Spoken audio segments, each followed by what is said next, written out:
All right. So my name is Aaron Yarmel. Thanks very much for joining us today. I'm here with Aidan Cook. Aidan is an activist with Direct Action Everywhere, living out in Oakland, California. And you may have seen them a couple days ago during a disruption of a Kamala Harris speech. I'm going to throw it over to Aidan. First of all, how you doing today? I'm feeling a lot better today. We're getting to the end of a week-long conference that the disruption happened to very spontaneously take place in the middle of. So just wrapping up 7 very long days of trainings and actions, and happy for that to be over. So yeah, I'm feeling good. Yeah, cool. So we're going to have a pretty in-depth discussion today. We really want to get into sort of the nitty-gritty of what happened during the action, what led up to it, what sorts of calculations go into this, and then also taking some time to really delve in depth into the various criticisms that have been offered about it, just so that we can really sit with them and work through them and just get a really good understanding of everything that's been said. So I'm going to throw it back over to Aidan. So what happened on June 1st? Sure, and let me quickly say I'm really excited to be talking about this with you, Aaron, and obviously full disclosure, we've talked several times before, so this isn't our first conversation. And you're someone who I think will be a great person to explore some of these wrinkly issues and questions with. So on June 1st, I was with about 1,000 other activists in San Francisco getting ready for our march, and we found out that we knew that the California Democratic Convention was happening that weekend and that most of the 2020 candidates would be there.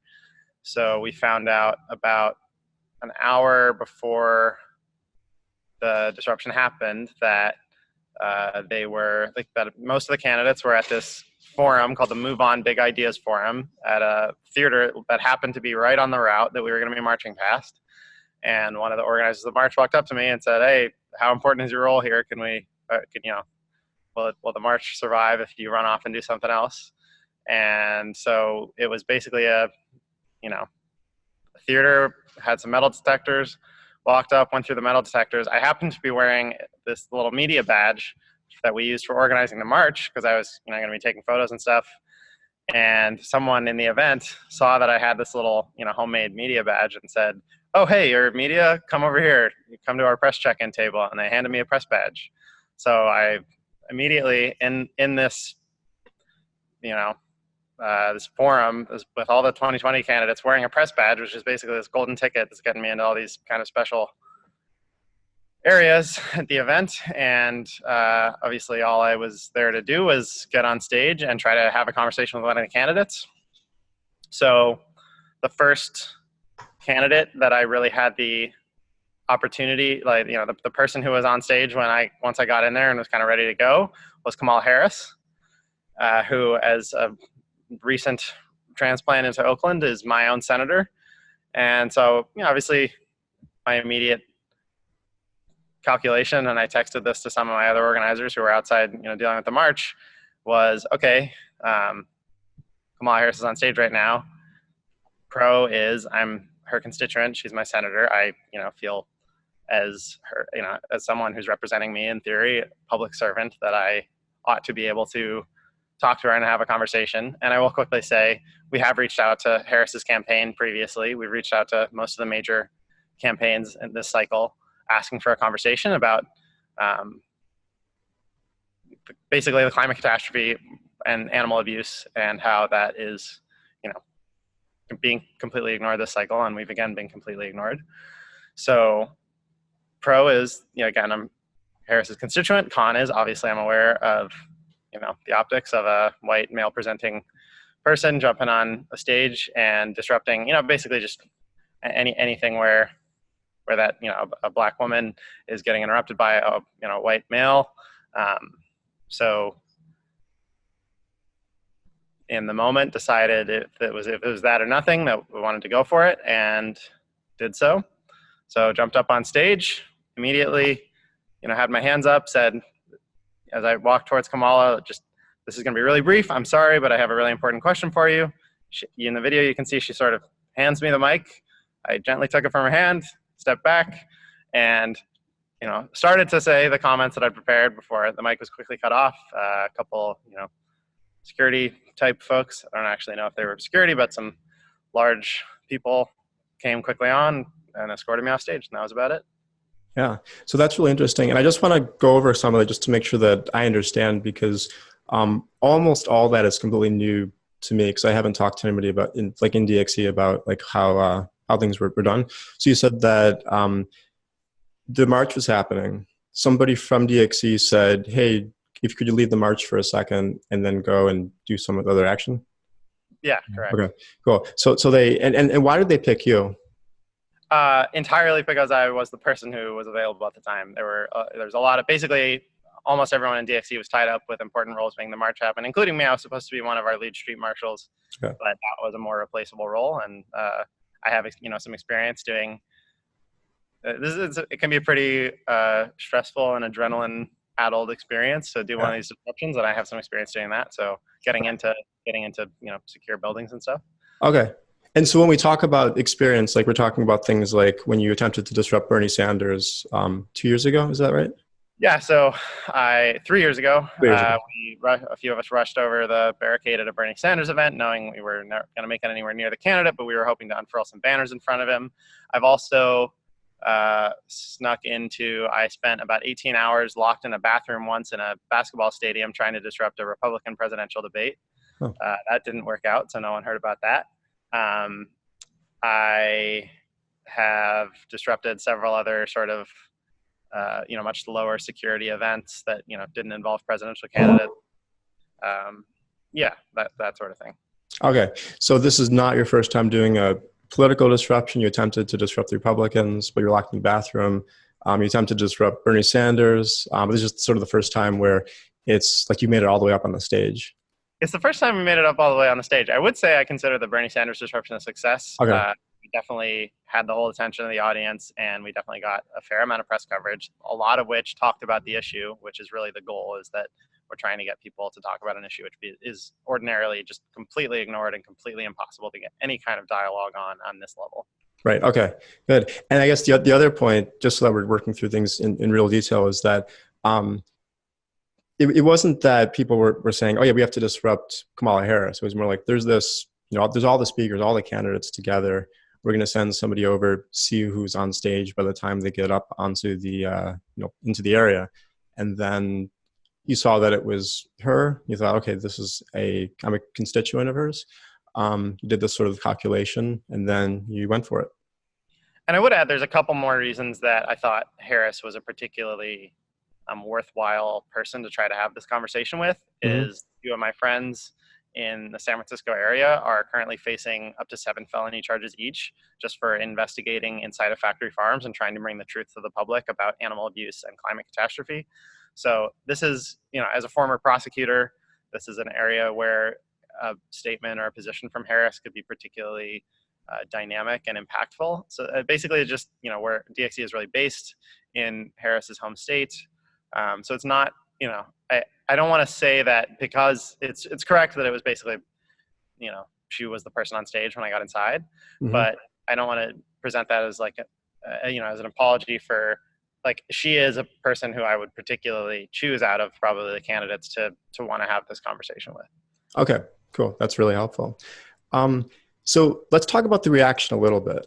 So I was really curious what the reaction was sort of on the ground at the Animal Liberation Conference, right? Right. And yeah. Animal Liberation. Yeah. And so I texted a couple of people who I knew were there, and what's your sense of what the thought is on the ground about sort of, how the action went? My sense within the activist community, and I could even say this is true beyond the attendees at the conference right now, mm-hmm. and even beyond sort of my ordinary networks in animal liberation and, earth liberation type spaces, and into other, places where I've seen organizers and other movements commenting on this, is generally actually quite positive and quite understanding, with an understanding that, anytime confrontational direct action is involved, if you basically, anyone who's accepted the critical role that confrontational direct action plays in starting conversations and starting the process of social change knows that usually involves quite a lot of resistance, a lot of backlash from the public. When it came to like the Bernie Sanders disruption 3 years ago, honestly, there was just as much negativity. There was just as many, very upset, hostile messages in my Facebook inbox from total strangers. And at that time, there just wasn't anything as tangible for people to grasp onto as the sort of, the dynamics I'm sure we're going to be talking about shortly. Sure. In this case. But so at the conference, the reception has been quite positive and enthusiastic. Okay, yeah. And that's most of what I've seen when I've sort of texted people and interviewed them. They'll say things like, we think it's great that Aidan got so much, press coverage for this. I have seen a little bit of pushback even amongst the participants. Like some people are concerned. Some people are concerned about optics. I think other people are concerned about some of the more substantive criticisms that go beyond optics that we'll talk about like a little bit later. But I think for the most part, like that's what I've seen among the attendees also, where they're pretty positive about it. And right afterwards, I think Wayne Chung, like one of the co-founders of Direct Action Everywhere, had a pretty positive statement about you, right? Like I think his immediate response was pretty positive. Yeah, that's correct. And I do know that there was at least one person in leadership in DXE who really does find the optics regrettable. And that's just a good reminder and a great chance to talk about the fact that, even just this one organization within the animal rights movement is not homogenous at all on questions like this. There definitely is division and disagreement.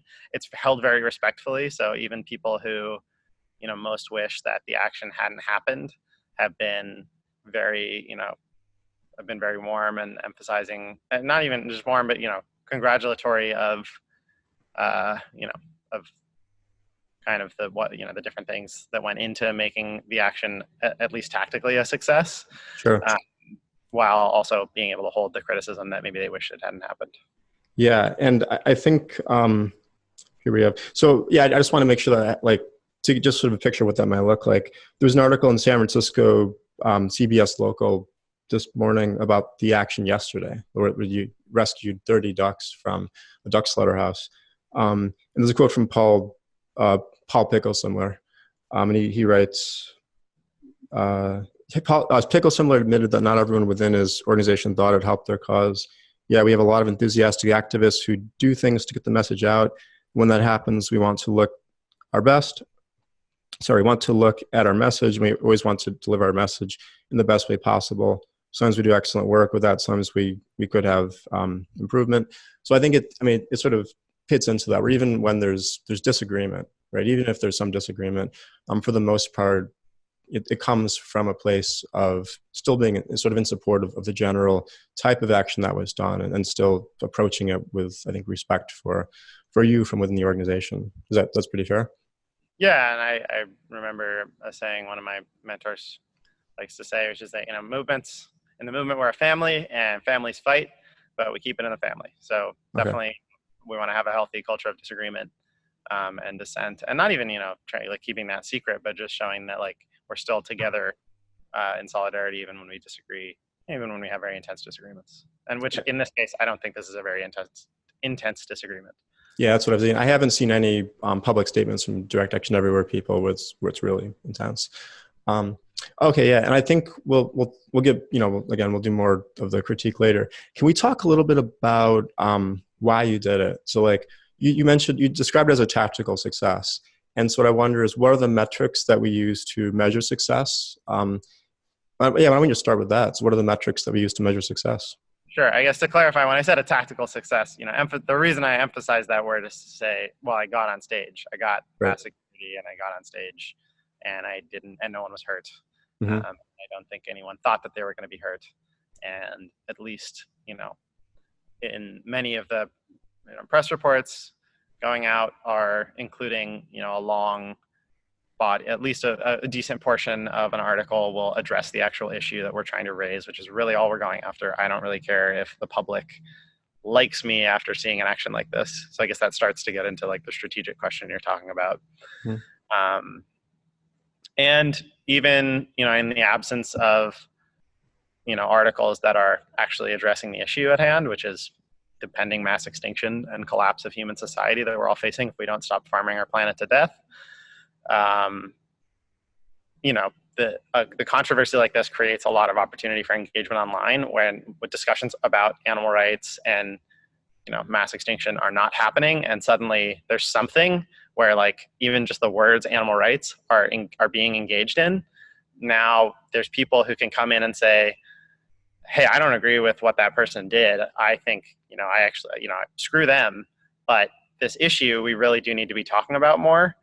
Then that's, that's another kind of measure of success. So, with something as complicated as shifting social attitudes on very complex issues, obviously that's something that's extremely difficult to measure. And if anyone can tell you that they've got, some simple numerical metrics that are, perfect tools to gauge these things, they're, I wouldn't take that person very seriously. So I think they're either stupid or lying. Right. Yeah. Trying to avoid, using such words. But yeah, totally agree. So yeah, does that answer your question? Yeah, it does. So why don't we go into that a little more depth again? So just to work through that, like every aspect of what you said, we started by distinguishing between tactics and strategy. And just for the viewers of this who might not fully get what Aidan's talking about, when we talk about strategy, we're talking about sort of this long-term plan for social change. Then we talk about operations, which is sort of how we link different tactics together. And tactics sort of like the lowest, more granular ground level of a campaign. What we're doing is we're talking about like, how do we get this maneuver to work better? So how do we move somebody from the audience onto the stage? In this case, it was through using like the sort of the media pass and all that. Is that pretty fair assessment of like what you were started with? Right. Yeah. That's yeah. So we're talking about it. Yeah. Good. Yeah. So we're talking about a tactical success in terms of, Aidan got on stage, and also a whole lot of news sources did publish probably either part or all of your press release. So if the goal of the action is understood as being cause a disruption that leads to news sources publishing your press release, that is one clear sense in which it was a tactical success. So, yeah, cool. Yeah, and then the point about sort of where I took we both mutually took a jab at people who say that they have the metric for measuring like a single metric for measuring social change. The point there is just to say that it's incredibly hard to actually measure whether this is swinging the needle towards or away from animal rights. So we can talk about tactical successes even if we don't quite know what the strategic impact is. Is that pretty fair? Yeah. Cool. Yeah, this is really interesting. And let's see. So where are we? So we're talking about the impact of this. And I think another part of this discussion we should be talking about is, like you mentioned, nonviolent direct action earlier, right? You mentioned that there's some people who are commenting on this who do have an understanding of the importance of nonviolent direct action for social movements. And I know that Direct Action Everywhere is an organization that's really committed to that and really committed to training people in nonviolent direct action. They talk a lot about theory. Can you talk a little bit about that, a little bit about how the sort of the mechanism through which tactics like this you think contribute to the accomplishment of your strategic goals? Yeah, so borrowing from Dr. King, the role of the nonviolent resistor is to not to create tension, but to bring to the surface a tension which is already present. So even in, you've seen sort of a pivot in the last year, a huge pivot in the media and in political discourse to talking about climate catastrophe in a way that for the last 4 decades it's been completely ignored, despite the political and media elite of not only this country but the entire Western world knowing not only the severity of the crisis but really knowing what it needed to be done about it, and in the face of that completely ignoring it. So in the last year there's been a huge pivot, and that it's also not very satisfying, because now mostly, even when you see a group, a source like the New York Times talking about climate, they've moved from completely ignoring it to kind of talking about it as something which is both mild and inevitable.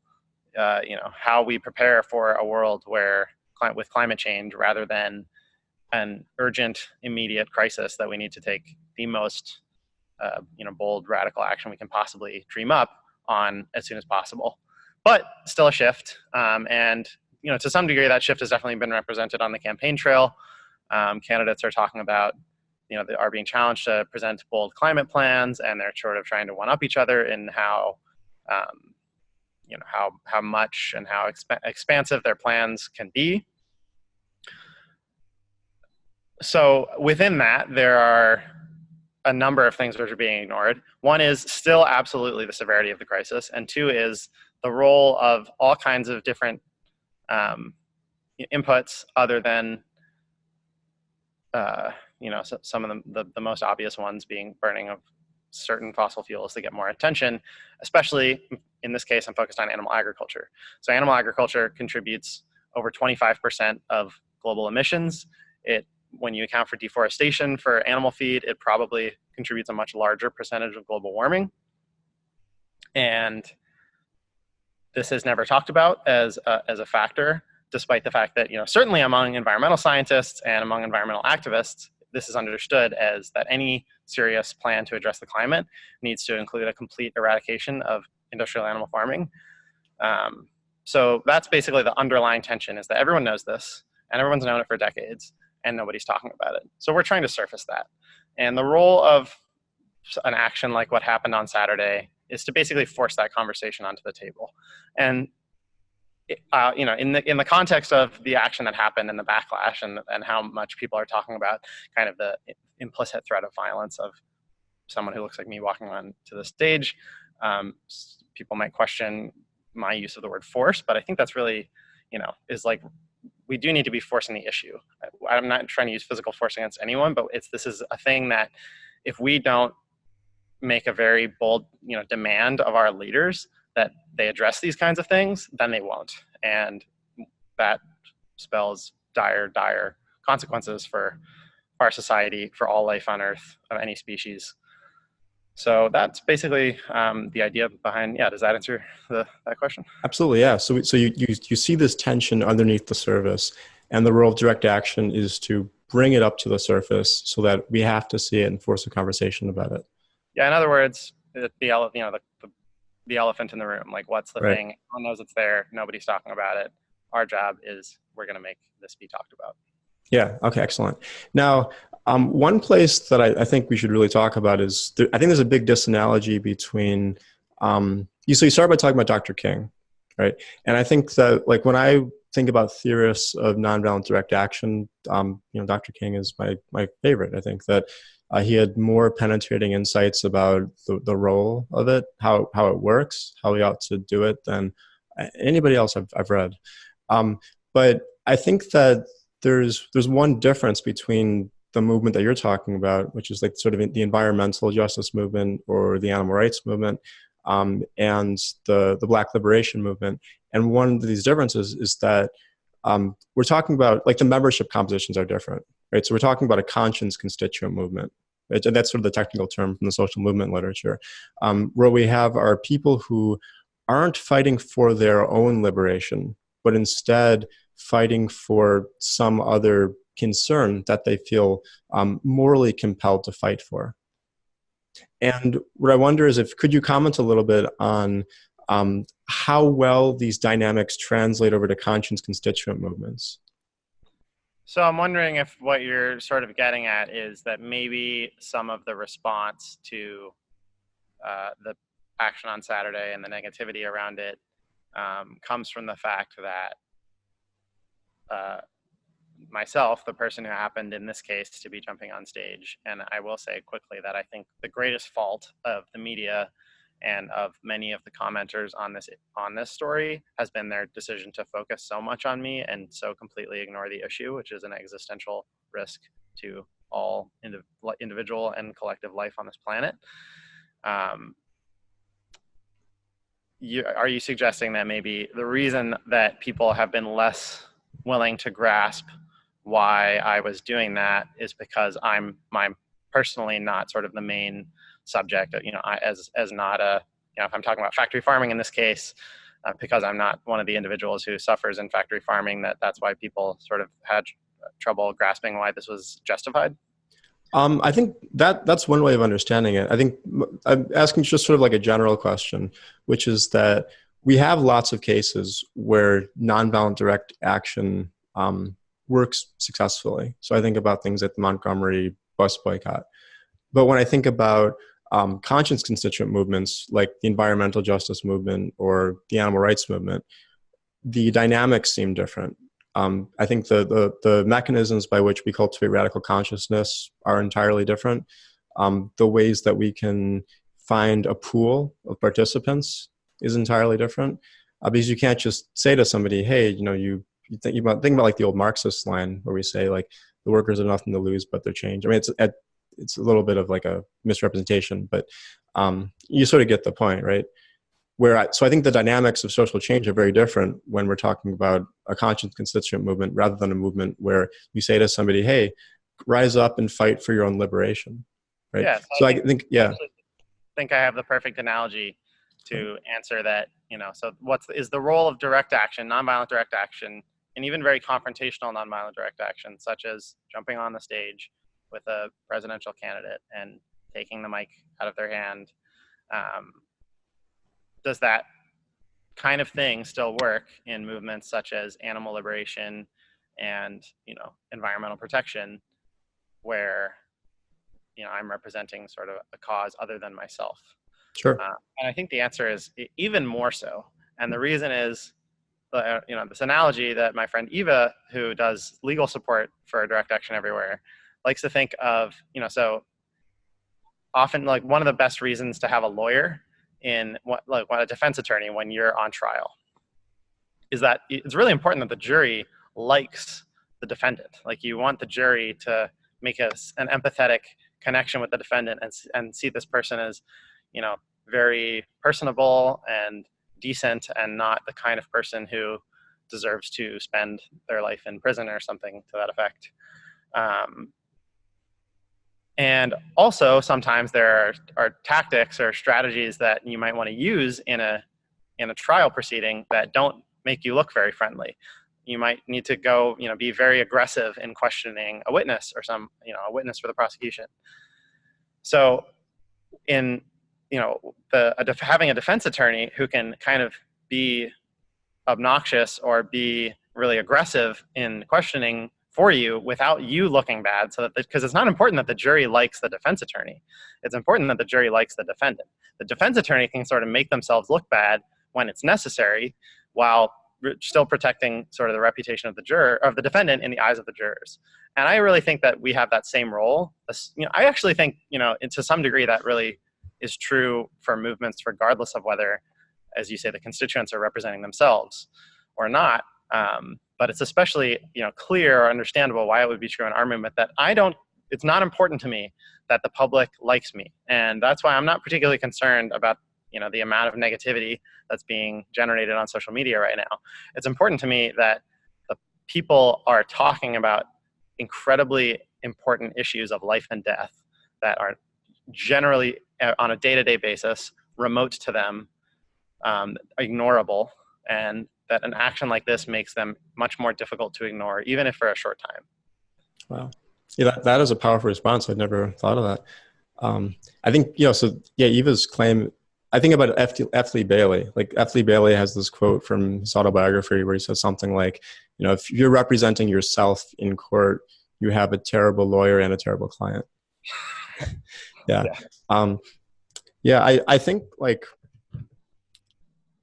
complicated though, because I do get the feeling that in social movements, you do have a distinct advantage when you are representing yourself, right? Like it does seem to be that when you hear somebody advocating for their own liberation, there's something so powerful about, they're engaging in the speech act of using their own voice to say, this is enough. I'm going to stand up against these injustices. And I'm not going to be treated this way anymore. And I think that's one of the things that's one of the advantages of, that you might not have in a conscience constituent movement. I do take the point about the lawyer very seriously, but I think that's the one place where I might push back. What it might lead us to do is to try to have movements where we have a variety of different individuals with variety of different relationships to the cause in question, so that we can still, center people who are fighting, or center individuals who are fighting for their own liberation whenever possible. They ought to be the ones leading movements for their own liberation, obviously. But maybe, there's also advantages that you have from distance. Yeah, and I guess to close this point off, a great friend of mine gave a talk at the conference this weekend that, again, this disruption coincidentally took place in the middle of, about animal resistance and what we can do as activists to center the stories of non-human animals who are actually taking agency in their own liberation, and not only their own liberation, but the liberation of others. There are so many stories, and it's really incredible. You can look up animal resistance on Facebook. There's a page there that exists for the purpose of sort of elevating stories of animals who are engaged in active resistance against factory farming and other forms of violence that have been systematized against them. So I generally agree with your thesis there, I think. Yeah. Are there any particularly powerful stories that you can think of? Sorry to put you on the spot. No, I mean, I think any, we've all seen, reports of where some animal escapes from a slaughterhouse in a city and is sort of seen running through the streets of the city. And immediately you have sort of across the ideological spectrum, everyone is suddenly in support of this animal, and you have lots of people calling and offering donations to try to to make sure that this one animal who has showed a sort of agency and shown that actually no, they are not complicit in the process of their body being turned into a commodity for human consumption, to be taken to a sanctuary. So that's sort of a generalized example, and I actually do know of a few examples. There was an individual in Colorado who escaped from in a similar situation at a rural slaughterhouse. A cow who escaped from a slaughterhouse went out, spent a night in the forest, and then actually came back and rescued, opened a latch from the outside to let a few more animals out, who all were able to, incredibly, wound up in a place where some sympathetic humans were able to transport them to a sanctuary. So there are actually quite a few stories about this. Wow, that is powerful. Yeah, I think in my own advocacy going forward, I'm going to think a lot more carefully about what I can do to center those sorts of stories and show. Because I think, like we talked about disrupting the negative piece earlier, and when people read stories like that, I think what it does is it says, you have to think of this as an individual now. Like, you no longer get to think of this as one unit of cattle. You have to think of this now as an individual who has interests and who escaped and who's doing stuff. Yeah, that's powerful. So why don't we talk about some of the criticisms? And I thought that what we could do is we can just there's a lot of different ways of putting it. And I want to start with one that I think is one of the most powerful ones. And I just want to admit, I struggled with this. It took me a long time to come to a place where I thought I could coherently frame it. And I talked to a lot of people. I talked to one of my good friends last night, who he works in critical race theory and sort of African American studies. And we talked for about an hour, and it took me a long time before I really thought I could. I'm still going to probably fail, but I thought I could fail at an acceptable level where it would still be useful to talk about. And I think it goes something like this. And just to get this out of the way, I know you very well. I know that you go by non-binary pronouns. And I think it's similar to how I am 3/4 Jewish. So but people don't see that when they see me, right? So white supremacists would love to kill me because I don't belong in their division of the white ethno-state. But when I'm out in public, I get perceived as just, white dude, right? And so when you went up on the stage and you rushed the mic, there's a sense in which it was Aidan Cook, rushing the stage and taking the mic. But there is another sense, another really powerful sense in which it was, maleness rushing the stage. And there's a sense in which it was whiteness taking the mic, and that the mic was being taken away from femaleness and from blackness. And there's a sense in which when whiteness and maleness takes the mic away from femaleness and blackness on stage, I think the sort of weakest description of it is that it is symbolic of historical injustice. I think a stronger description of it is that, whiteness and maleness taking the mic away from femaleness and blackness actually is a manifestation of historical injustice, and that sort of the content of your character is irrelevant to that. Because when we think about the way that racism functions in society, it has very little to do with individual racial animus. It's very little to do with anybody's, some things it has to do with racial stigmatizing beliefs. But I think in this case, what people are focusing on is just sort of the role of whiteness and maleness in systems of oppression. And so I thought that one of the most powerful things that we could do today is just sort of sit with that criticism, really, really wrestle with it, and really, really talk about it. Go for it. Sure. Yeah. So, I think there's no simple way into that. So I will, let's try one and see where it goes. I think something that, stuck out to me from a lot of the discussion that's been taking place online was, I think a correct just observation, maybe, from a more consequentialist viewpoint, what would be the outcome if we really accept that narrative, is pretty dangerous precedent if we're saying that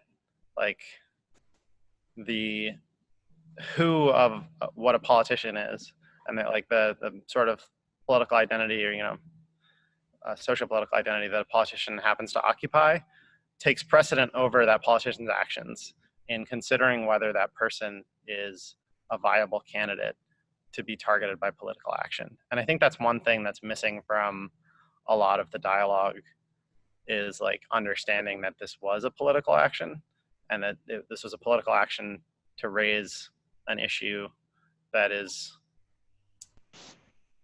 can't be, the issue itself actually can't be divorced from the sort of larger context. And maybe a word on that is that a lot of people don't think of climate catastrophe or of animal personhood, animal liberation, as racialized issues, or as issues that are deeply intertwined with race. And there's a lot of much, much, much better commentary on this than anything I can spin out right now. But in a word, climate change in the United States is thought of as this sort of remote issue somewhere in the future that we can think about and think about how we're going to deal with it. And climate change in the global south right now is something that's already happening, already taking many lives, already displacing millions of people, already leading to widespread famine.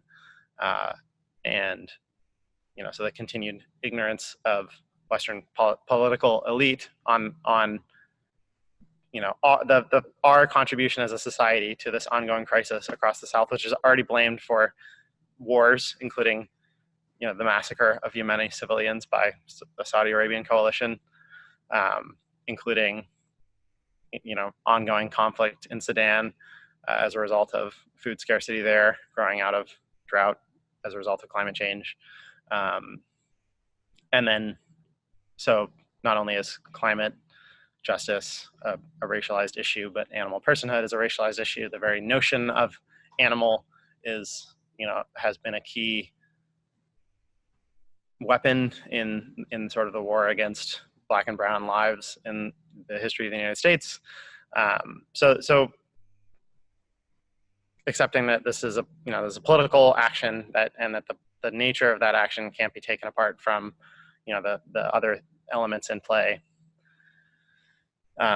If we sort of accept the precedent that, say Black candidates, women candidates, and even Black women candidates are sort of removed from the field of play because of their identity, even, almost regardless of what they do. And if Kamala Harris can be removed from the field of play because she's a woman of color, then you can guarantee that anyone, any person, any politician could be removed from the field of play.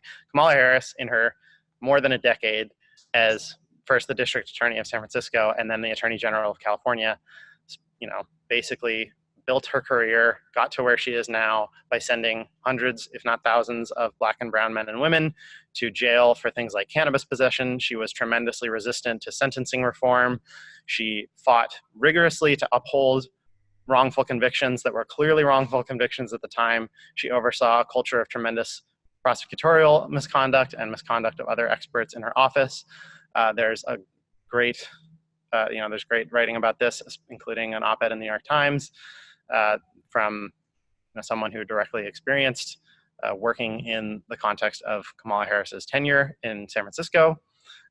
So if all of that record, which Harris as a presidential candidate is actively running away from, can be completely kind of erased by Harris's identity, then that's a very dangerous precedent for activists of any stripe.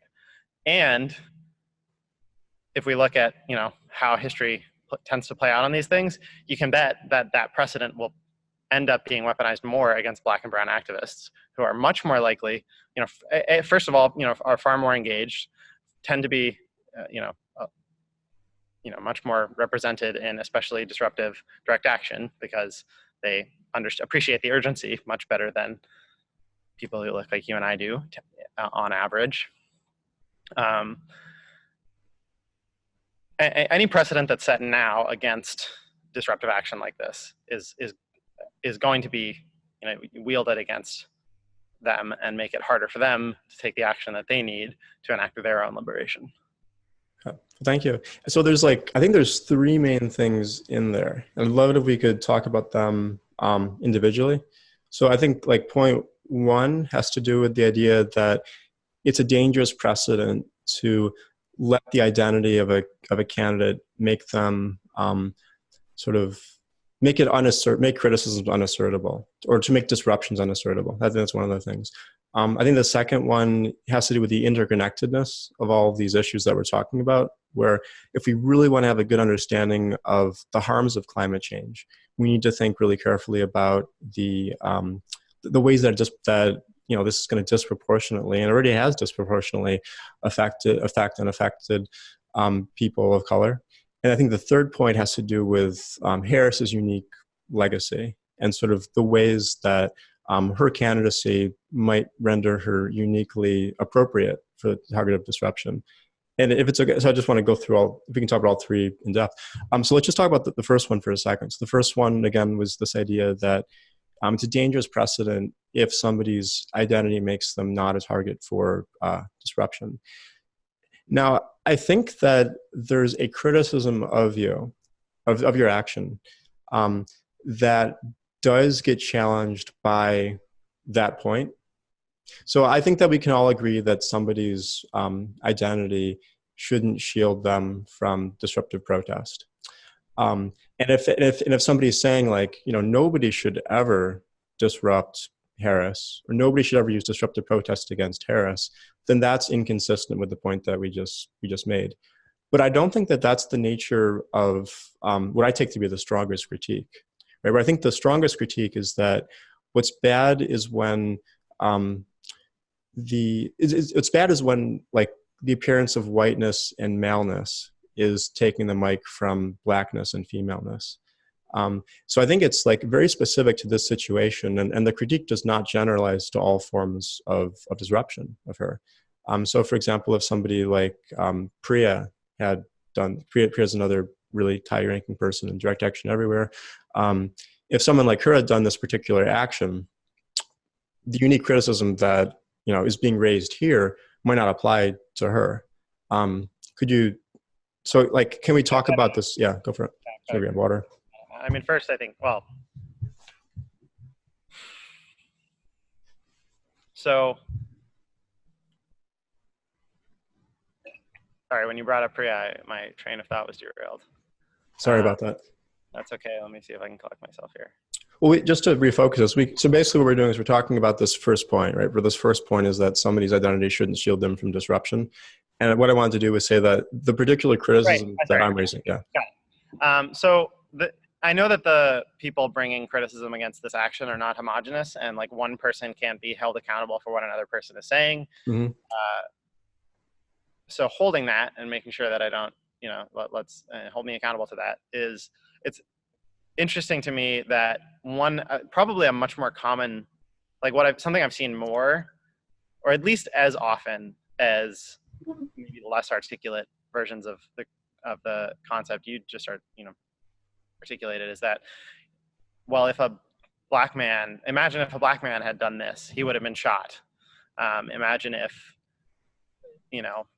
a person of an other than white and male presenting, which as you kind of articulated earlier, I absolutely would not use the fact that I don't use male pronouns as a shield in any way against the real kind of issues concentrated in this action.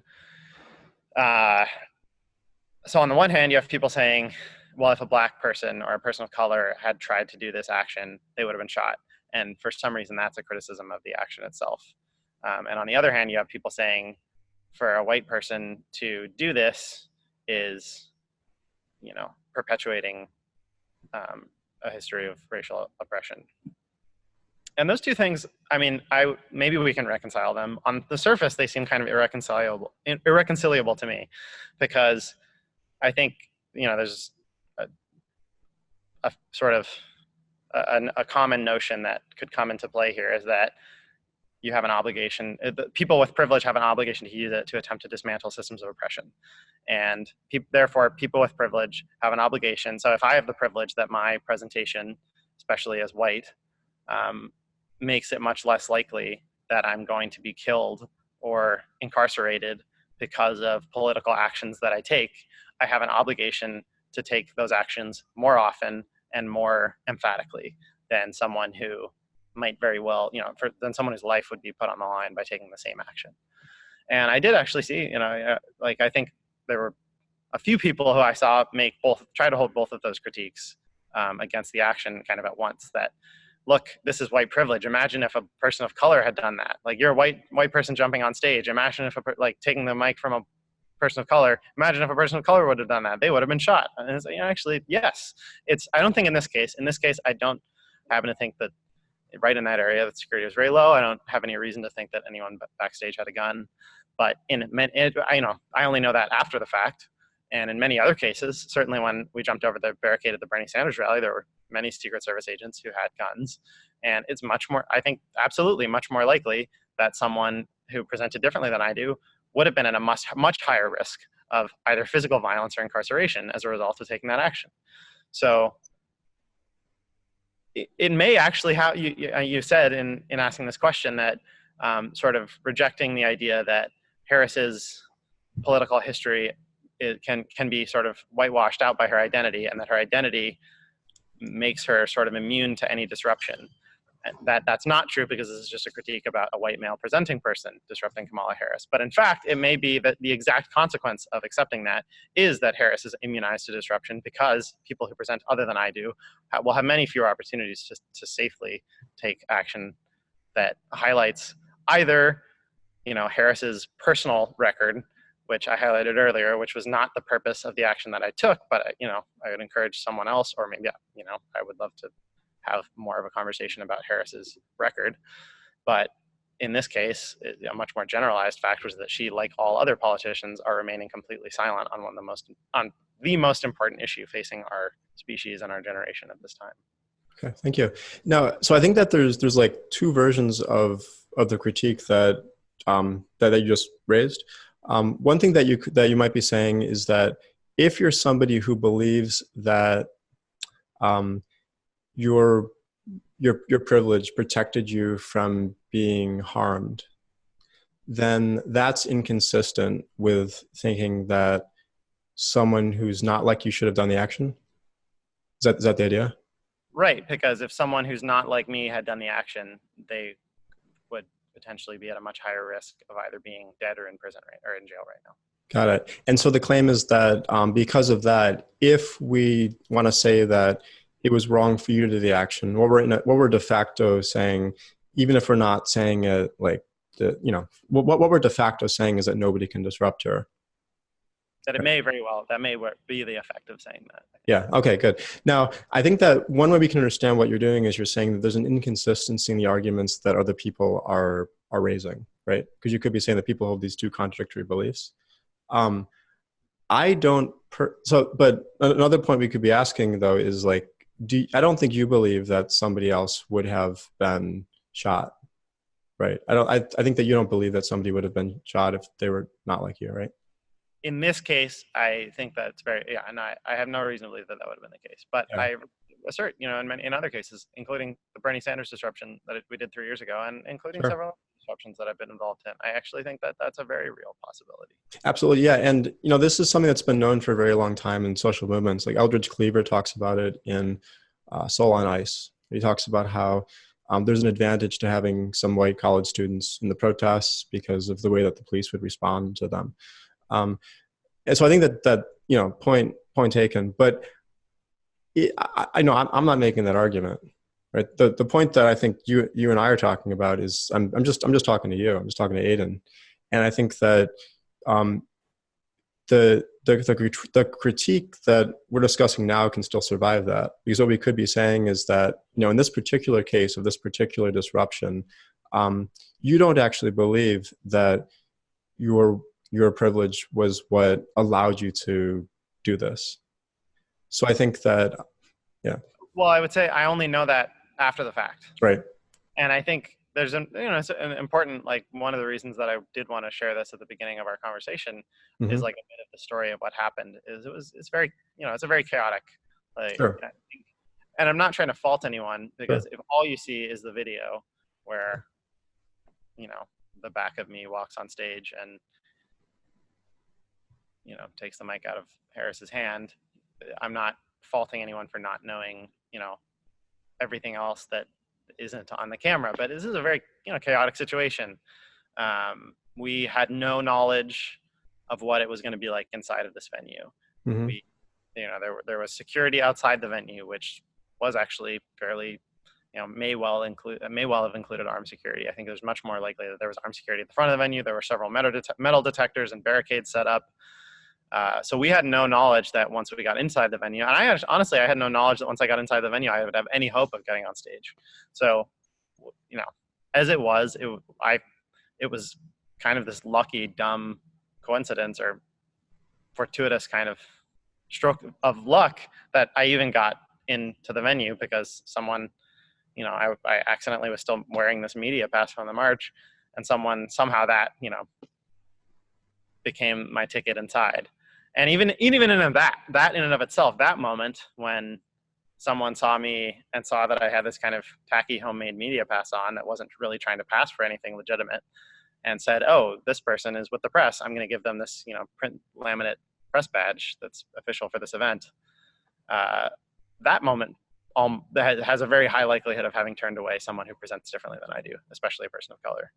And then there are several other successive moments that happen as I'm entering into the building and getting, closer to the stage, where if I had presented differently, it's very likely that I would have been treated differently, and very likely that I wouldn't have gotten on stage. That just speaks to, the success of the action, not the safety of the person. But as of the moment that I jumped on stage, I had no idea who was standing in the wings. I had no idea who was seated in the front or what they might have. So it's only because, and honestly, I still don't. It's totally possible that any of the three people who physically removed me from the stage was carrying a gun and decided, subconsciously when they saw me that they didn't need to use it, and would have made a different decision. So actually, I don't really accept that that this case can be removed from the sort of framework that I'm suggesting. Okay. That's interesting. So, yeah, I mean, let's talk about like just sort of how we're framing the ethical analysis. Because I think that a lot of the disagreement that I'm seeing online has to do with how people are framing the critique. I think that you have to agree that one aspect of the situation is the sort of framing that I gave at the beginning, right? Where it's like, the whiteness and the maleness taking the mic from femaleness, and that is bad. It might not be in the like, I think where there could be disagreement is whether like how we think about that badness. How much badness is that? and how does that get weighed against other considerations, like the ones you're raising about what would have happened if somebody else had tried to disrupt her, who maybe had been more harmed, right? But I think that everybody should be on the same page that there is badness in this. It's just that there might be some disagreement about how we weigh that badness against other things, right? Yeah, I think I would agree that, certainly, especially holding sympathy for someone who, like, if you just, and the video is so out of context and necessary, like, I'm not faulting the fact the video is so simple, it's so short, and I had no notion that it was going to, that this little tiny clip was going to be the thing that, would sort of capture the attention of the world for a short period of time. But just the sort of clip in and of itself, disembodied, absolutely. White, male presenting person jumps on stage. There's two black women in the frame. White person takes mic out of black person's hand. I agree. And so, and many people, I think, saw this not only not understanding what, saw this, and thanks to the media, most of the articles, again, completely ignoring the actual issue at hand, which I think is tremendously irresponsible and reckless, because it's an existential issue. And every word that was written about me was an opportunity to completely ignore me and talk about that issue. But because they didn't do that, because the media focused on, me in this case, and, the short video that happened, the way that most consumers of media saw it was just this short disembodied video. That's what we just described. So that not only did they have no understanding of who, what my agenda was, or the fact that this was a political action, but they probably have very little knowledge of Harris's background and Harris's reality as a political figure, in addition to her personal self. Right. So for someone to see it and not have any of that context, I think, I think absolutely falls into the category of harm that you're describing. Yeah. And just so we're clear, it seems like what you're describing now are senses in which it wasn't 100% of a tactical success. In the sense that part of the tactic is to get the newspapers to publish your press release. And because a whole lot of it was focused on you, that didn't happen in every case. Right. And I would say, enough of the stories did go actually into the issue. That I, isolating those and sort of saying the rest talk so little about the issue that it's kind of, for that, isolating the issue, which, ultimately is impossible, but for now, for the sake of argument, isolating the issue of animal personhood, climate crisis, that was so much ignored in those articles that it's basically neutral on those, because it wouldn't make anyone more antagonistic towards those causes. That if you take the articles that do in fact discuss those things, and the people who did engage with them, and all the conversation that happened online, where hopefully many people were quick to condemn me, say that person's, whatever, but we really should be talking about this issue, and let's shift the conversation so that we're not wasting our time talking about, this thing that doesn't matter. And I'm not trying to say that the racial and gender dynamics don't matter. I'm trying to say I don't matter, and it shouldn't be. I regret that this is so much about me. But because of all the aggregate of those things, I consider it a tactical success. Now, separately from those things, I think we can separate those and separately look at the harm in the category that you're talking about, which is this image that's perpetuated. Yeah, and I think what's so difficult about even describing the topic is that there's a sense in which you don't matter, because you don't matter, I don't matter. There's a sense in which, like, whiteness and maleness matters in the ways that we embody these more symbolic, like, archetypal things as we move through the world always matter. And I think that, like, we're on this, we're not disagreeing about that. I'm just pointing it out so that, like, when we describe it, we have, like, the right nuance.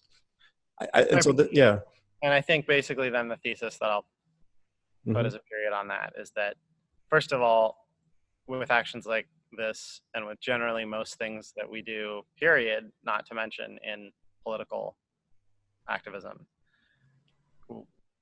we can't possibly know how things are going to play out Mm-hmm.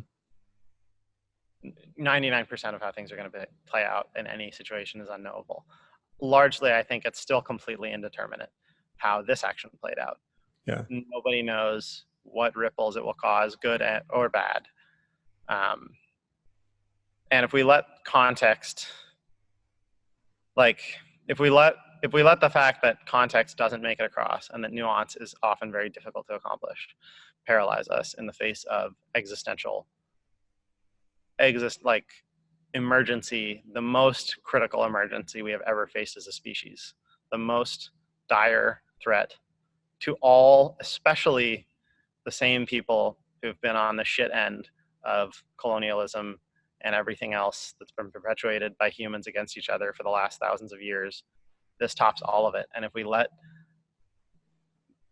the fact that it's very difficult for nuance to come across, and the fact that most of the people are seeing this very short clip and very few people are going to, listen to longer conversations or even have longer conversations like the one that we're having right now, if we let that fact paralyze us in the face of this crisis, we are doing something much worse and much more irresponsible than I think anything that anyone thinks I did, even if absolutely they're correct. Okay. Yeah, and I think that you and I are both on the same page about how there seems to a lot of people are allergic to nuance these days. And I think it's a real problem. I do think that one thing that's relevant is that when we're doing political actions, nuance sometimes I think isn't the point.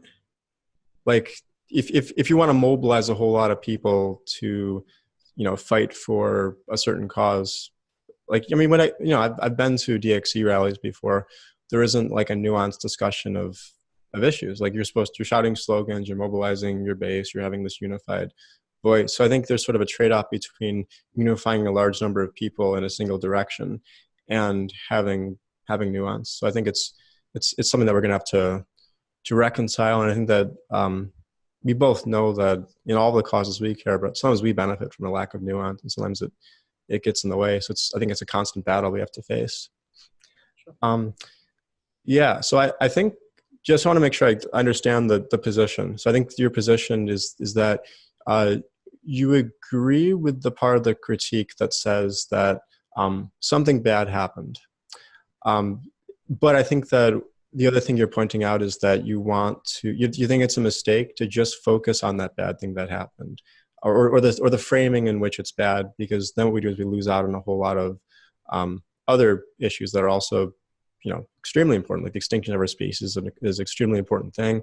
These huge existential threats that come from global climate disasters are important, and I think that makes it tricky, right? And I think that this is. I'm gonna say something that I'm gonna put in the refrigerator so we can get it back later. But I just want to make sure I don't lose it. I think this is another related critique of how the action went, because I think that that having like putting whiteness and maleness on display inadvertently made it the case that it was harder to think about the interconnectedness, right? But I'll put that away for just a second, just so that we can finish with this part. But yeah, so is that a fair statement of your position? It's just that like you agree that something bad happened, it's regrettable, but you think that you were the best person for the job. And you think that there's a whole lot of other concerns that go into this that make it, all things considered, the right thing to do still. Well, I want to be careful with. So if you ask me, oh hey, the best person for the job, that just seems like such an unhelpful framing to me. Okay. It doesn't really, and I appreciate, so that is a chance to explore this and just remind that like, this isn't about like, nobody gets to design anything. Like our world is incredibly complex. We're not engaged in design most of the time, no matter how we might delude ourselves. This situation emerged from chaos. I happened to be the person who was available, and I happened to get past security, and I happened to get up to the stage when Kamala Harris was on stage. And if I was in a situation where If you were playing me a hypothetical where you said, look, there's an opportunity to disrupt Kamala Harris, there's not any guns there, Kamala Harris is the only candidate you can disrupt. Kamala Harris is the only political figure you can disrupt. There's no guns present. It's reasonably likely that someone else will be able to get past security. Priya, who you mentioned before, is brilliant at getting past security. She's much better than I am at navigating security systems, or not systems, but navigating secure buildings. And I mean, it's not super anything complicated. It's not like we're hacking anything. We're just being kind of taking opportunities when they arise to slip past the right person when they're not looking. And I totally think she could have gotten in. And I think she probably would have been safe, and she wasn't available. She had a big role to play that day at the march, and we didn't know that it was, so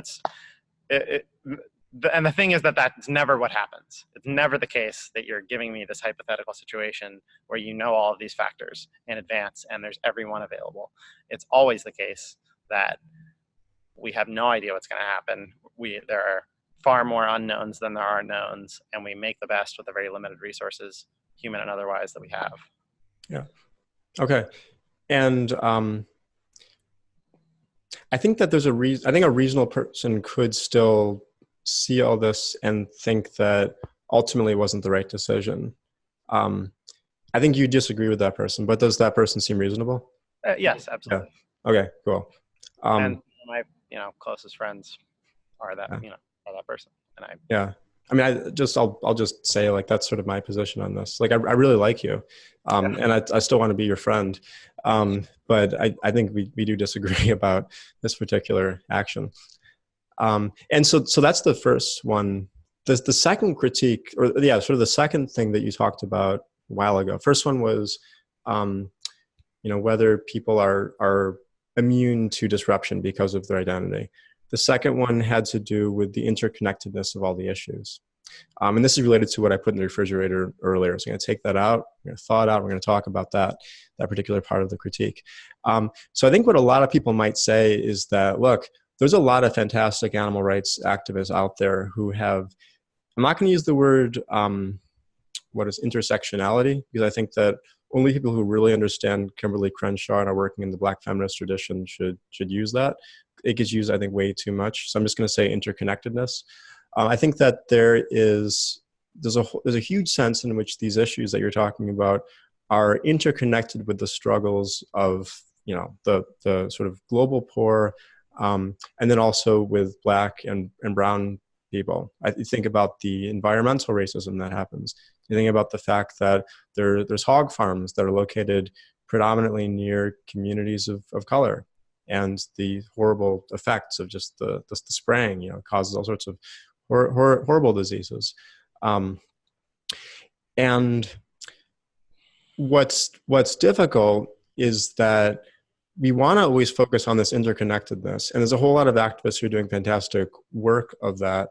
And when there's an action that, like, sort of, when there's an action like the one that happened on June 1st, it makes it harder for us to see the interconnectedness, because there's this very public display, this very public image of a disconnect between the interests of different groups, right? Where there's a clear disconnect between the interests of people who say, like, we need to protect Blackness and femaleness from having the mic taken by whiteness and maleness, and the interest of the group that says, like, we need to fight for the environment, right? So I think that one could agree with you about the point about interconnectedness, but still see that as a criticism of the action, because the action distracts us from the interconnectedness and makes us see these divisions that ideally we shouldn't be focusing on.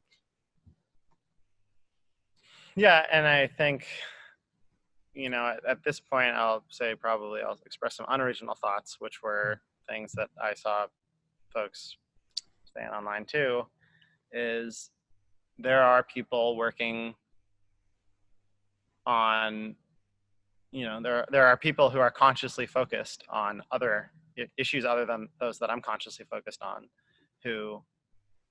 such as this just happens to be the sort of area of the like Black radical feminist Twitter sphere that I wound up in, prison abolition and sex work decriminalization, who have a different, hold the opinion that actually, actions such as this one are good, do it not only, shouldn't be,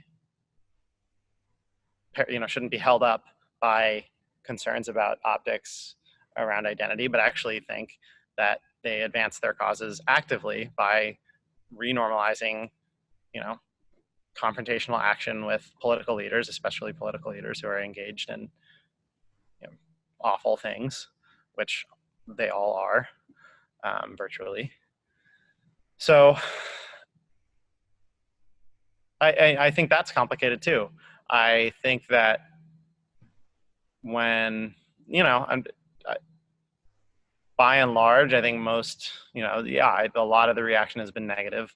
So most of those people are probably not more likely. Most of the people who are reacting negatively on social media, like of the general public, are probably not more likely to get involved in activism and see, getting on the stage with a politician and trying to deplatform them and take the mic away from them and speak to whatever atrocities that they're perpetuating.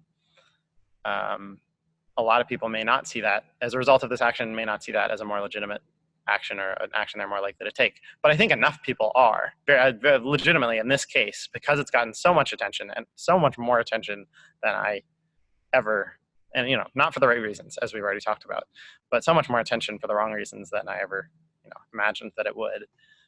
Even in getting attention for the wrong reasons, I think that it will inspire people to, and I don't really mean inspire like, oh, I'm this, but like I think people will see, oh wow, yeah, this works.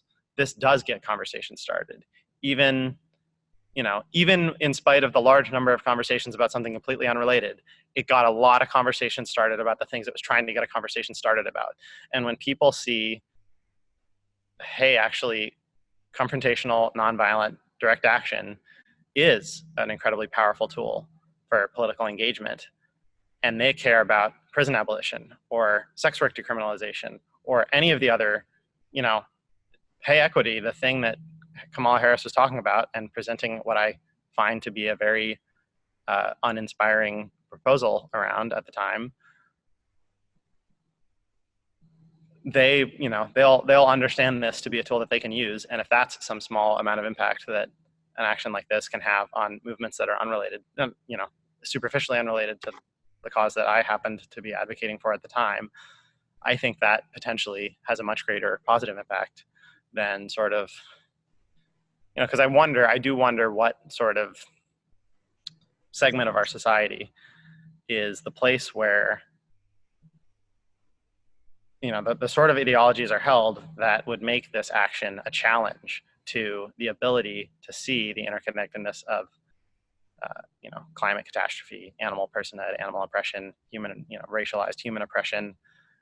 Whereas I think most of our society is just completely blind to those interconnections, and a sufficient portion of the remainder, which is small, is not going to find this action to be a challenge to those things at all. At worst, they're just going to say, "Oh, dumb white dude did some dumb shit. I don't care." I really wonder I suspect it's a very, very small sliver of people who are going to find this to be actually challenging to their ability to perceive those interconnections. Okay.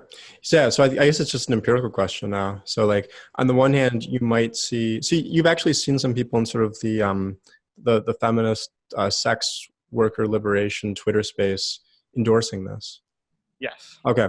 Yeah. And you would expect, and that's not in and of itself like, oh, look, I've got some, Black women supporting me, like all criticisms are invalid, of course. But right. It's actually I'm much more interested in the fact that they're articulating and making observations that I never would have thought of. Okay, cool. So I guess what we're seeing is that I think that there are some people who are now seeing more opposition between groups than before. But you're also pointing out that there's other groups that are saying, other people from other groups who are looking at this and seeing this as like a model for doing direct action, and it might inspire them to work harder, or even to see more of these connections between the various important social issues when they learn more about the issues that you're talking about through the press release. Is that fair? Right. And I would say, actually, the people that I'm seeing make commentary are people who have done this Mm-hmm. exact kind of thing before and don't need any convincing from me, but that seeing that reminder is saying, okay, there are probably people like who I was 5 years ago, 4 years ago, or Right. who this person was whoever they were, however long ago, before they kind of accepted the need for nonviolent direct action. Okay, got it. So I think it's important that we're distinguishing between different constituent groups. So like one thing that one tool I use a lot, I learned when I was doing a lot of like organizing, was the spectrum of allies. And so maybe like if there's somebody who's sort of like a passive ally, someone who agrees with you but might not have ever done any direct action, maybe they're not out in the street yet, but they agree with you, that might be something that pushes them to become an active ally, kind of a thing. Maybe somebody who's an active opponent or a passive opponent could be even pushed more in the direction of passive or active opponent, but they might not be your audience that you're trying to reach with this particular action. Is that fair? I think, that's the sort of conversation that I think is really interesting to have about the strategic impact of actions like this, is Yeah. breaking down, and maybe you can flash a image of the spectrum of allies on when you edit this video together. Yeah, I can try to do that. Yeah. I think, so what's really interesting, some of the controversy. So I saw actually Alicia Garza, Mm-hmm. one of the co-founders of Black Lives Matter, commenting on this, who lives in Oakland, and basically saying, not supportive, saying something to the effect of, "Oh, come try this in Oakland," like, and an implicit threat of violence, Right. like suggesting, like, "Oh, if you jumped on this," like basically saying, like basically advocating for violence against nonviolent protesters, which is shocking to see from someone who has been at the helm of a movement where many, many people have done literally the exact same thing. And of course, it's not literally the exact same thing. The difference between a white person taking the mic from a black person and a black person taking the mic from a white person. But that is where you get that point that, which I was actually borrowing from some of these people we just talked about when I said this earlier, that if you want to set a precedent that, oh, actually, yeah, let's not only joke about and seriously suggest that violence against a protester in this case would have been legitimate, that will immediately turn around and make it much more dangerous, potentially, for members of Black Lives Matter and other groups to use this tactic, which they have used to extraordinary success. 4 years ago, one of the things that, as we were just talking about, this possibility that someone from one of these other movements who we're suggesting that are interconnected with our cause, and that somehow those movements might have been harmed by this action. When I saw Black Lives Matter protesters take the stage from Bernie Sanders at a rally in August 2015, I was generally supportive but conflicted. I was like so many of the people who are online right now saying, "Oh, I support your cause, but the approach seems a little suspect." And within 2 weeks, so huge backlash from Bernie Sanders supporters and many across the political spectrum against these protesters. Within 2 weeks, Sanders releases a comprehensive platform on police brutality and doesn't even try to conceal the fact that this is in response to these protests. So immediate turnaround from, in terms of a positive effect on the actual target that they were going after. And that action had a huge impact on me, steering me towards taking more confrontational action in the future.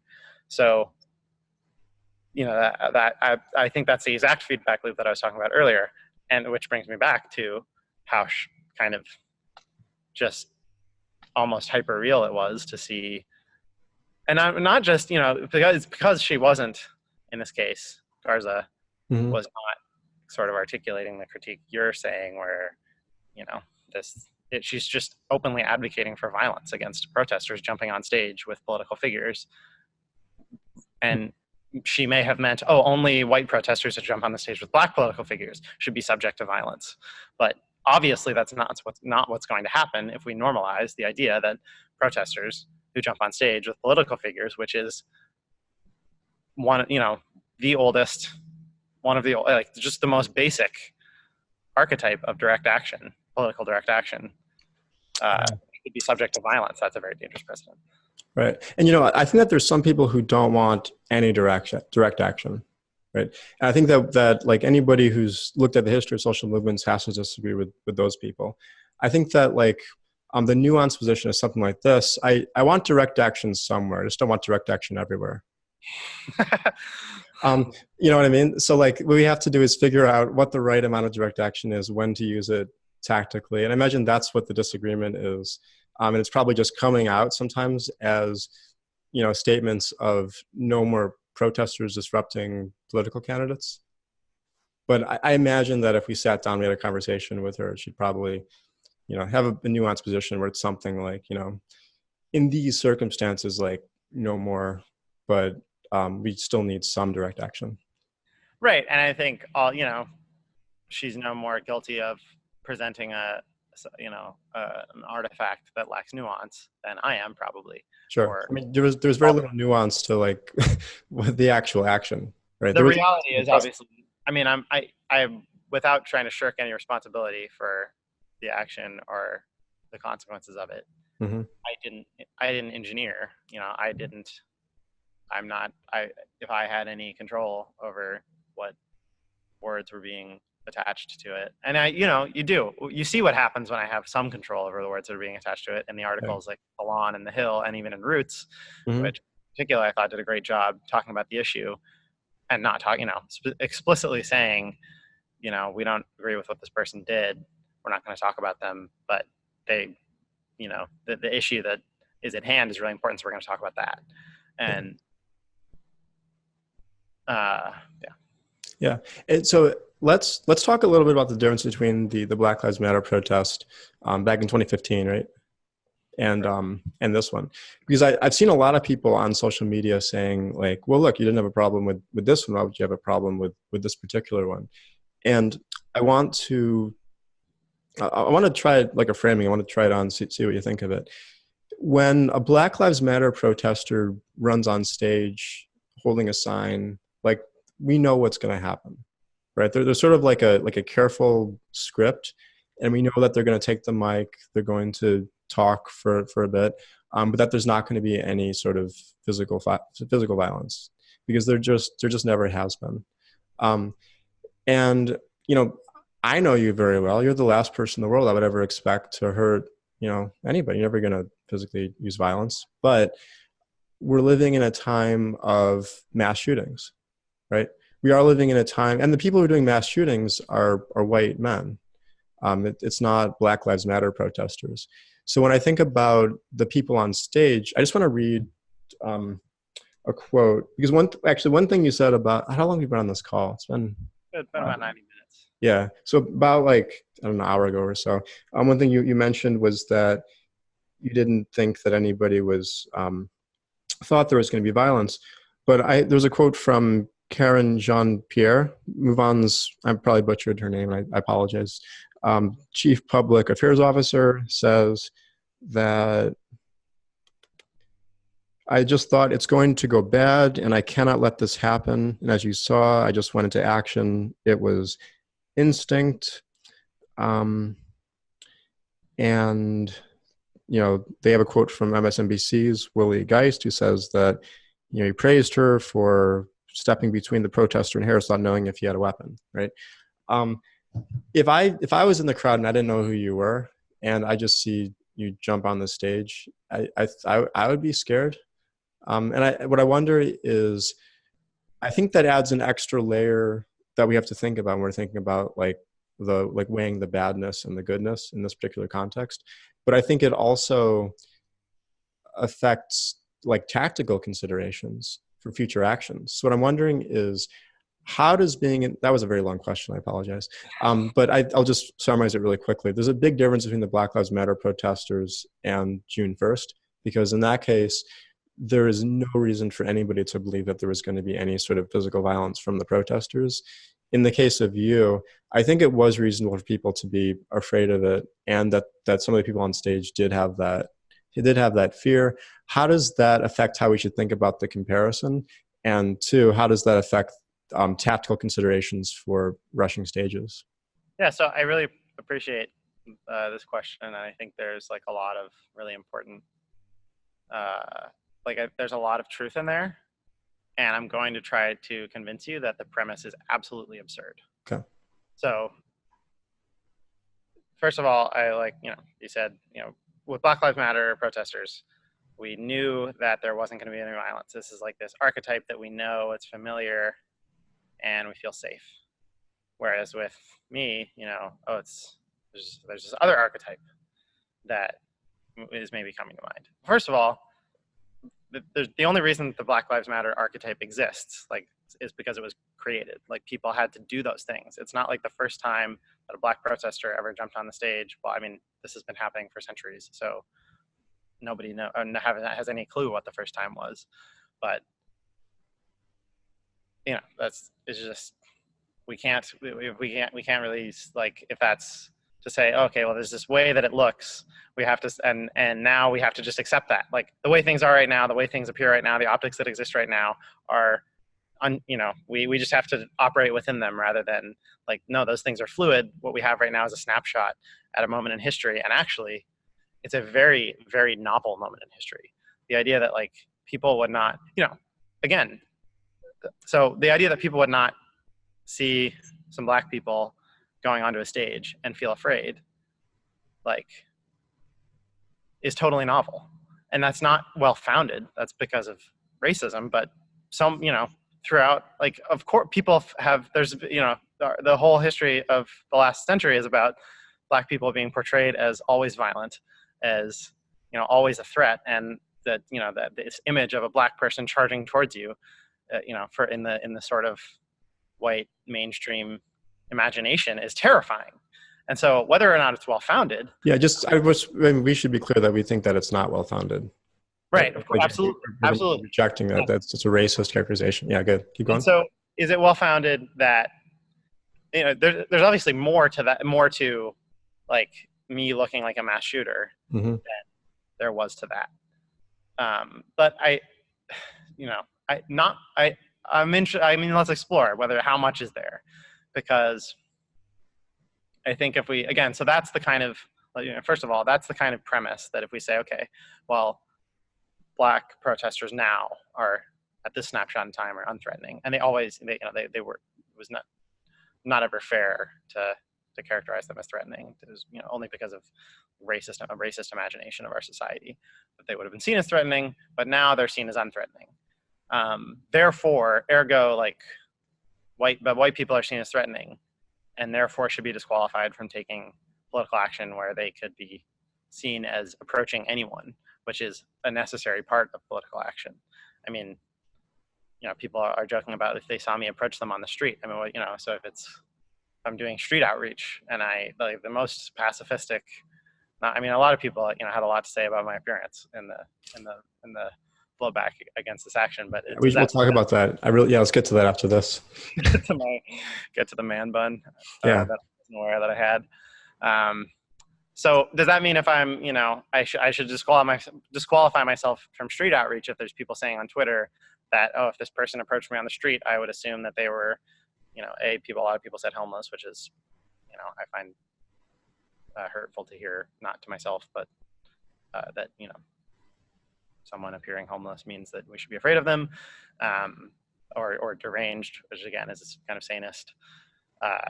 But that they would be afraid of me. They would assume I had a weapon if they saw me. So does that mean I should, exclude myself from sitting on a street with literature or working for, Greenpeace or something, collecting signatures? Not that I would have done that or would do that, but I think no is. I'd be interested to hear if someone thinks yes. I think we should believe people if they say that they were afraid. Can we, like, how do you feel about that? Because it seems to me like they acted very admirable. So the way that they acted was quick. It was professional. I thought that Harris, she was smiling. Like, I was amazed by how sort of, like, collected she was in the response. But to me, that level of, quick response and not losing their cool doesn't make me think that they weren't afraid. It just makes me think that they're professionals, right? And that they were willing to quickly step in when they thought that they needed to. Is that fair? Like, do you think that I just like I think that we should always operate with the assumption that people are telling us the truth when they say that they were afraid, especially in a culture where there is a whole lot of like violence against women, and there are these archetypes and there are Yeah. these Can you patterns. read the quote again, maybe? Yeah, sure. So she says, I'll read you the bigger part of the quote. So she says, you have three women on stage, three women of color on stage having this really insightful conversation. It was Kamala Harris's big idea, and we're just talking going into depth. We're also talking about race as well in that conversation. And here comes this guy with all of his male privilege and jumps on the stage and says, I have something better to talk about. I have something that I want to say. And then it goes to Twitter.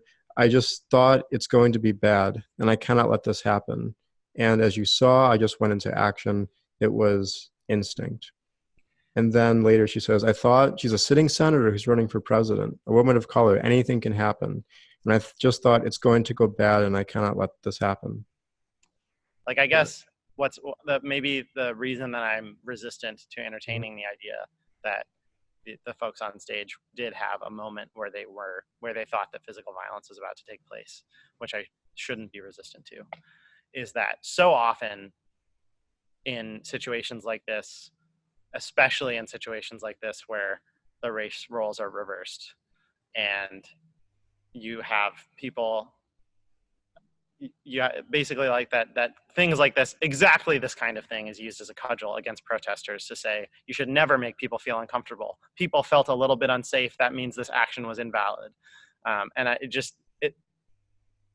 I think that people who are raising those things with the best of intentions in this case, even if you would find it a victory, like even if those people would find it a victory to sort of either like effectively silence me or people who look like me or or the cause that I was advocating for or the causes I was advocating for, the immediate consequence of that would be to silence people who look much more like the people who are on stage and who are advocating for causes much more like the ones that the people who are kind of inarticulately criticizing me online would much more kind of intuitively find sympathetic. And that will not only have an effect of, silencing political dissent, but could very likely result in violence against peaceful protesters in the future. Okay. Yeah, I think that I just think like we there's something we have to name, which is, and I was just like while we were doing, I was looking for see if I could find a fuller quote. I agree with you that there is a danger in weaponizing fear and using that to stifle protest.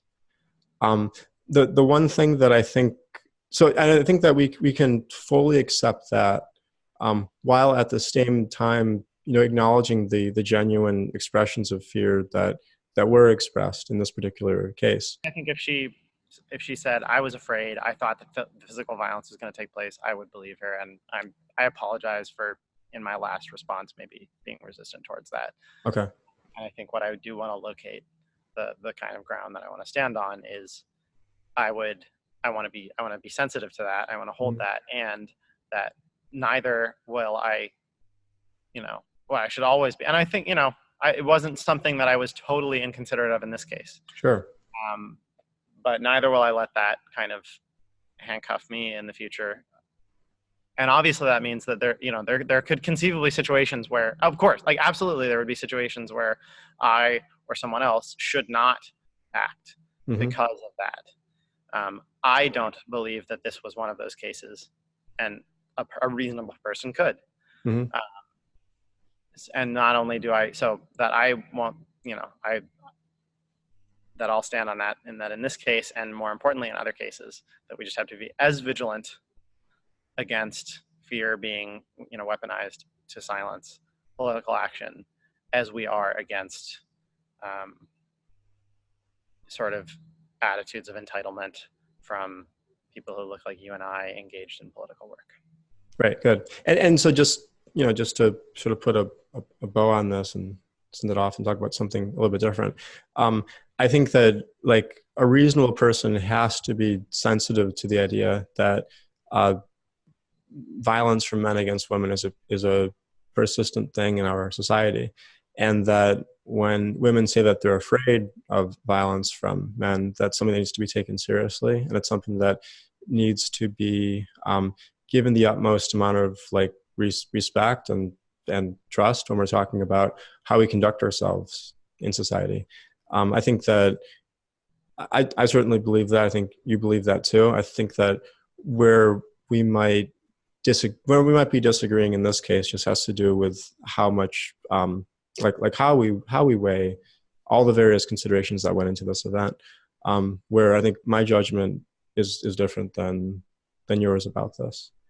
A rhetorical question is like, can you imagine any sort of situation where a woman who is a public figure or a political figure has a platform and is speaking, and it's acceptable for a man to, a male presenting protester to sort of navigate and try to take the mic away from her as a political action? I think it's a tough question. I could definitely see. So I think this gets back to like the difference between conscious constituent movements and other movements. And I could imagine, like, suppose Hillary Clinton was giving a speech, and a black man were to disrupt her and talk about the legacy of policies that she supported. Right. I could see that as being something that might be completely different in terms of optics. I don't want to play this game where we do like these points, and I'm like, okay, you get this amount of points, you get this amount of points, and you have to have fewer privilege points than somebody else to disrupt them. I don't think it's anything like that where we're going to talk about these sorts of calculations. I don't find that to be a particularly productive game. But I do think that there are these sort of broad brush types of things that we can talk about, where there are certainly cases where the narrative would not be one of whiteness and maleness taking the mic from femaleness and blackness. Yeah, I guess my response, like several of the things that we've talked about based on that, like if we use that example, and I know that it's not about like assigning points or something, and that there's different issues at play, and some of them can be contradictory, but like the example of like a black man protester, trying to rush a stage and get a mic from Hillary Clinton, well, it's very, very likely that it's as likely as it is in this situation that she would feel afraid for her life, and that other people would feel afraid for her life. Mm-hmm. You're right. And I don't think that we're operating with deontic constraints. So we're not operating with this type of ethics where we're saying like, here's a line, you never cross it. Right. I think what we're saying is like, here's a whole bunch of really important, morally important considerations, and we're going to weigh them up, and we're going to figure out how to do it. And life is incredibly messy, and so is ethics. Yeah. Right. And that we accept that neither of us, thinks that we have the right algorithms for weighing all of those issues. Yeah, we'd be idiots or liars if we told people that we had that. Okay. Right. Good. Now, let's talk about one final issue, because we've been on here for a while. I heard somebody try to get you in your things you have to do today. So one of the first disruptions I ever watched was Zach Groff disrupting a Trader Joe's. And Zach and I have a more similar aesthetic, where like I usually wear a blazer, often wear a bow tie, and you have more of like a grassroots aesthetic. Is that fair? Is that a kind of way of putting it? Yeah, there's a certain je ne sais quoi, there's a certain like grassroots like aesthetic to the way that you comport yourself. And there's a lot of activists who are really concerned with the politics of like respectability. Like when they'll say, okay, as an activist, you need to shave. Basically, you need to look like me. And not like you. And then there's a whole lot of the thinking is that, well, maybe this might be more appealing to the general public. But then there's this I feel like I'm being mean. I don't want to. Like, No, yeah. please. Okay. Obviously. And then there's this pushback where other people are saying we shouldn't be doing this thing where we just endorse mainstream versions of like how people are supposed to dress, and we should let people, dress how they want. We shouldn't shame people um, for their appearance. And there was a whole lot of pushback against you. In this case, people hated your man bun. Like the first thing I saw when I woke up and I saw this thing was Scott Ross, who's this like big Wisconsin like Democratic Party kind of guy, commenting about your man bun, and his comment was very uncivil, so I'm not going to like say it, but like. Can you talk a little bit about like the politics of respectability, how you conceive of how you dress, and how all this should play into our analysis of the case? Yeah. Well, so I appreciate that you described sort of the two factions that exist, and while I appear to fall in one faction, I don't think of my appearance as political. Like, or I know that it is. Like people, like we look at each other, and that's it's a political act. But like the way that I've kind of allowed my appearance to devolve is not so much a political thing; it's like a deeply personal and spiritual thing. And so it would be much harder. I feel like I would not be able to articulate sort of my relationship to it much beyond that. As far as how it factored in, well, so one reason that it's been easy for me to do that is that actually my role in the movement is quite background, and I haven't actually been involved in visible direct action in several years. Like highly visible direct action, where I was doing some, playing some kind of visible leadership role, and I haven't presented myself as a spokesperson of the movement in also quite a while. And so I was like actually consciously sort of moving away from playing those kinds of roles. And so it was very, very unexpected. Again, reiterating that this action was very unexpected and spontaneous, and I didn't know I was going to be doing it until less than an hour before it happened. The way that people, it's unfortunate. I think it's like you said earlier on the call that there's sort of an allergy to nuance. And I think that the comments about my appearance are sort of reflective of the same group. Like the fact that's where it's really easy to locate the fact that people were there was just as much vitriol when we disrupted Bernie Sanders. And when none of the things that you and I have been exploring today, virtually none of the things that you and I have been exploring today were at play, people were just as upset. There were just as many vitriolic messages in my Facebook inbox. And that doesn't delegitimize like people who do have nuanced critiques. It's just a reminder that, and probably like if we psychoanalyze myself, I'm sure there's still some defensiveness there that I'm so used to kind of fielding almost farcical criticisms of this kind of political action that maybe I find it more difficult to really listen and really internalize and reflect on much more legitimate, nuanced, thoughtful criticisms such as the ones you've been talking about. And probably anyone would feel that way, and when their appearance was being mocked by many people on the internet. Yeah, it's this weird thing that I see in like progressive circles where we're super against body shaming and making fun of people's appearance until we're not.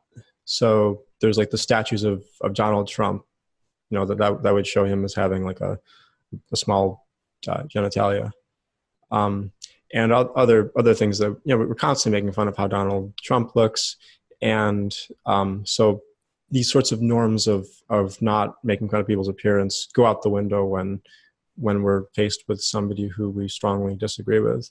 And I imagine that some of that's going on with you, where people just they have strong disagreements with what you did, and so a lot of these norms go out the window.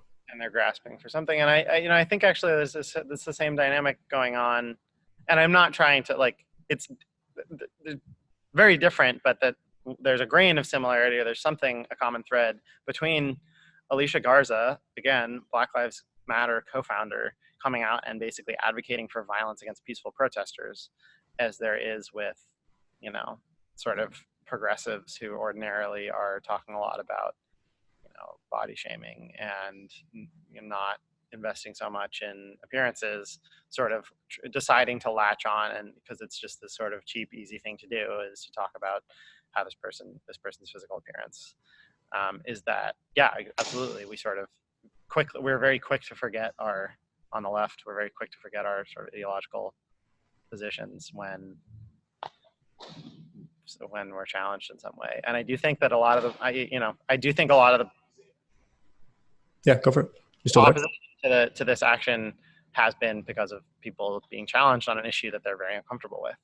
I think ultimately, if we look at, it's just the fact that always, any human concern, no matter how infinitesimal, and I'm not saying that these concerns are infinitesimal, but any human concern, no matter how infinitesimal, always trumps any non-human concern, no matter how enormous. And that, I think, is, at the end of the day, we can't have a conversation about how this action has been received without saying that, the fact that the response to attempting to start a conversation about an extraordinary genocide that our government and governments around the world are waging against all life on this planet, leading us towards extermination by killing us into death, raising and killing an unfathomable number of animals to die in the most horrific ways, and in doing so, wiping out ecosystems, wiping out species, each of all of which involves mass death of individuals who suffer tremendously, and that we put that up against human discomforts, and it always loses. Always. It's just always immediately insignificant and tiny and forgettable in the face of a human feeling uncomfortable. Yeah, well, I think that is an excellent way to end this conversation. Thank you so much for sitting down, having this talk. I think it was really fruitful to just work through this in a lot of nuance and a lot of depth. Really sort of sit with the criticisms. And if any, I have no idea who's going to watch this. I imagine that it'll just be a small number of animal rights activists, but there's always a chance that this will blow up. So if you're watching this, feel free to drop me some comments if you have any questions. And I hope that you have a nice day. So thank you so much, Aidan. Thanks, Aaron.